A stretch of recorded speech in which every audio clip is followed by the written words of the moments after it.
கண்ணும் புகழ்தலையும் ஒரு முகமாய் கருதும்படி செவி உரைத்த முத்து குமரன் நீ வறுமையையும் வளமையையும் சமநிலையாய் உணரும்படி மதி கொடுத்த செல்வ குமரன் தடை 100 வந்தாலும் செயல் வெற்றியாக்கி தரும் தாராள குணம் கொண்டவன் நீ வலை வீசும் அறிவுக்கு தொலைவானவானாகி மாறாது அருள் செய்பவன்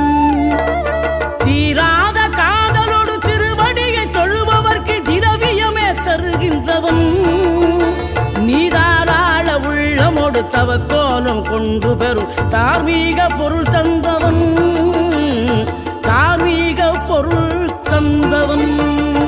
ஆறுபடை வீடும் அருள் வழங்கும் முருகா அருகே நீ ஓடோடிவா மூவிரண்டு முகம் ஜொலிக்க 2 கரங்களுடன்